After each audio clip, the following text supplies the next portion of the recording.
Tengan todos, nos encontramos aquí los estudiantes de especialización tributaria en la cátedra de impuestos sobre la renta, estudiante Anaí Salas, Ludimar Campos, Juliana Tobar, Eduardo Montilla y mi persona, Luisa Mar Peña. En esta ocasión tenemos el gran honor de contar con el apoyo de la abogada en especialización de Derecho Tributario, abogada Yelisa Virgüez, que nos va a orientar sobre las generalidades del impuesto sobre la renta. Bienvenida. Bueno, buenas tardes, gracias por la invitación. Actuales momentos soy funcionaria del CENIA, tengo más de 15 años en experiencia en el CENIA. Como lo dijiste, soy especialista en Derecho Tributario, soy licenciada en Administración, soy licenciada en Contaduría y soy abogada. Bueno, en el tema de lo que nos compete, vamos a hablar sobre el impuesto sobre la renta en Venezuela. El impuesto sobre la renta data en Venezuela desde el año 1942, cuando se promulga la ley, ¿verdad? Entra en vigencia en el año 1943. El objeto del impuesto sobre la renta es, tal cual lo establece el artículo 33 de la Constitución, de que se crean impuestos, tasas y contribuciones para coadyuvar a los gastos del Estado. Se dice que el impuesto sobre la renta es un tributo directo, porque grava el ingreso o la renta, ¿verdad?, que obtiene, bien sea personas naturales o personas jurídicas, en un ejercicio económico. Se dice que es progresivo porque el que más gana, más paga. Es decir, tiene una tarifa que se aplica desde el 9%, desde el 6% hasta el 34%. Existen dos tarifas, tarifa 1 que es persona natural y tarifa 2 que es persona jurídica. La tarifa 1, persona natural, es desde el 6% hasta el 34% y tiene su desgravamen. Ella tiene un desgravamen que dependiendo del rango de los ingresos, existe un desgravamen que se resta, ¿verdad?, de las unidades tributarias en este caso, que generen lo que es el ingreso de la persona. Tenemos que tener en cuenta que por lo menos para el año pasado, que fue el último ejercicio que tenemos, ¿verdad?, en el año 24, la unidad tributaria era de 9 bolívares. A mediados de este año ya la unidad tributaria cambió a 43 bolívares. Es decir, que al 31 de diciembre del 2025, para efectos del impuesto sobre la renta, se va a utilizar la unidad tributaria de 43 bolívares, que es la que está actual. Licenciada, ¿existe alguna diferencia en la declaración de BISLAR cuando es una persona natural dependiente y una persona natural comerciante sin una contabilidad o sin llevar libros contables auditorios? Sí existe diferencia, porque la persona natural dependiente, ¿verdad?, el patrono le debe generar lo que es el ARI, que es el documento donde se le efectúan las retenciones y él le plasma todos los ingresos que obtuvo más las retenciones que le practicó el mismo patrono. Y esa declaración solamente declara sueldos y salarios, o sea, solamente ese es el ingreso que él va a declarar. Y en el momento que hay una parte en la declaración donde él coloca las retenciones de impuestos que le hicieron en el ejercicio. Y eso va restando, porque la retención es un impuesto que yo pago por anticipado. O sea, me lo retiene el patrón y el patrón lo entera en mi nombre. Cuando es una persona comerciante, puede existir el caso de que sea la persona dependiente y comerciante. Entonces, la misma norma establece que yo puedo declarar asalariado cuando es persona dependiente y no asalariado cuando es una persona comerciante. Y la diferencia es que en el caso de la persona comerciante se tiene que desglosar cada uno de los ítems que aparecen en la declaración, es decir, debe decir cuántos son sus ingresos, cuáles fueron sus costos y cuáles fueron sus gastos. Ahora, que lleve contabilidad o no, igualmente tiene que hacer la declaración. Ahora, el efecto de que no lleve contabilidad o no, ya él estaría sujeto a una multa, en este caso, en una verificación o una fiscalización. Ok, licenciado.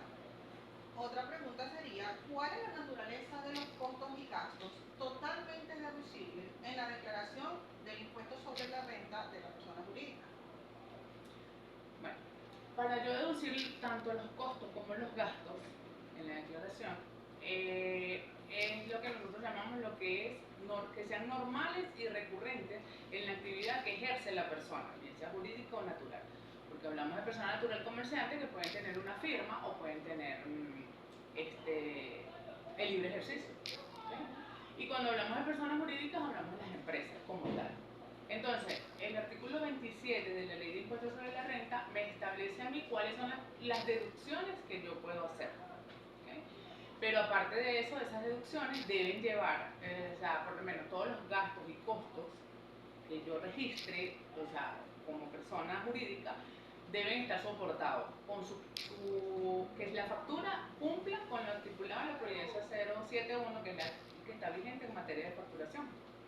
Debe estar con su pago, o sea, si se pagó por transferencia, si se pagó por cuenta custodia, o sea, la transferencia que se haya hecho debe. Y si en este caso la compra o el costo que se hizo de esa factura es objeto de retención, debe llevar su comprobante de retención, bien sea de retenciones de IVA o de impuestos sobre la renta. En primer término, licenciado, usted hablaba acerca de los tipos de desgravamen, ¿verdad? En este caso, ¿en qué consiste el desgravamen otorgado por la Ley de Impuestos sobre la Renta en la declaración de la persona natural? ¿Cuál es el beneficio? La norma establece, en el caso de las personas naturales, el desgravamen. Existen dos tipos de desgravamen, el desgravamen único y el desgravamen detallado. El desgravamen único es 774 unidades tributarias. O sea, si yo como persona natural declaro y en el momento de hacer la declaración ella me da las dos opciones, desgravamen único o desgravamen detallado. Entonces yo coloco, bueno, me voy por desgravamen único. Entonces yo ahí, este desgravamen no tiene nada que justificarse, porque eso lo otorga la norma. O sea, 774 yo me voy por allí, yo no tengo que justificar nada. Ahora, en el desgravamen detallado, sí hay que justificar y hay que tener los soportes. ¿Por qué? Porque existen 4 aspectos que ella me deja, la misma norma establece, que es lo que yo pague en institutos docentes en el país, bien sea el contribuyente y sus descendientes. De lo que pague yo también por alquiler de la vivienda principal, hasta 800 unidades tributarias anuales. Y lo que pague por intereses de que yo haya solicitado un crédito hipotecario para efectos de comprar la vivienda principal.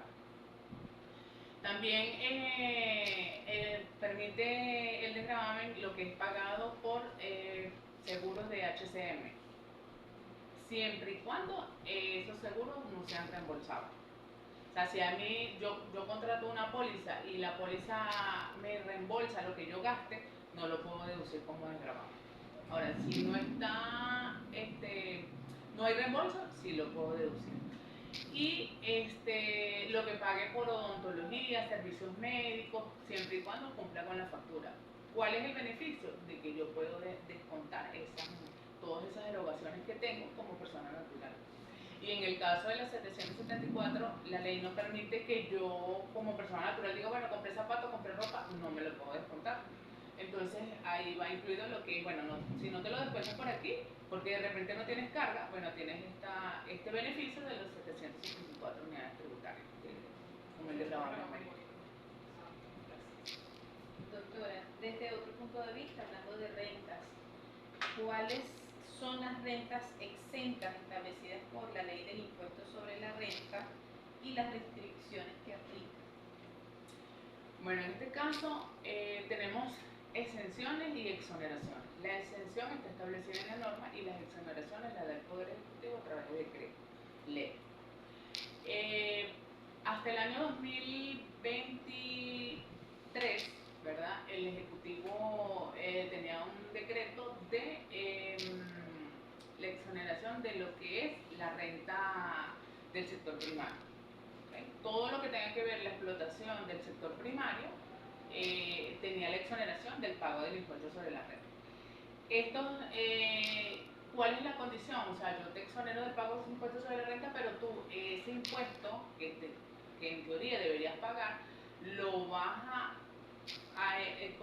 invertir nuevamente en la producción. Es decir, compras de tractores, en el caso, hubo un caso en Yaracuy, de los porcinos, que entonces ellos ese ingreso lo volvieron a comprar en animales y acondicionamiento del sitio donde están los animales. Pero por lo menos en los actuales momentos no hay exoneración del impuesto sobre la renta para ningún sector.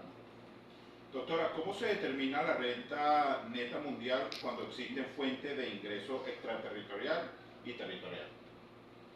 Bueno, esta determinación de la renta mundial fue la última modificación que tuvo la ley de impuestos sobre la renta en el año 2015. Es donde se incluye lo que es la renta mundial. Cuando la declaración tiene tres fuentes para ingresar, ¿verdad?, lo que es la renta. Entonces ella me pide una renta territorial y una renta extraterritorial, que es la que yo genero. ¿Qué pasa? Esto lo va a determinar tanto la ley de impuestos sobre la renta como los convenios que tenga Venezuela con doble tributación con los países de los otros países, ¿verdad? Ellos son los que van a determinar cómo es la condición de y cuánto voy a rebajar, o sea, cuánto me va a permitir en Venezuela, cuánto va a permitir rebajar el impuesto que yo pagué y se va a colocar como un gasto. Se coloca la renta y en la misma declaración hay una opción donde se coloca el impuesto que yo cancelé allá, pero todo va a determinarlo es los convenios, o sea, cuál es la condición de cada convenio. Esos convenios los discuten tanto el Poder Legislativo y el Poder Ejecutivo de ambos países de los que tengan el convenio de doble tributación. Estamos muy agradecidos por esta tarde que estamos reunidos aquí como grupo, gracias a la doctora especialista, trabajadora del CENIA, que nos haya podido instruir en cuanto al impuesto sobre la renta. Muy buenas tardes. ¿Cuántos minutos?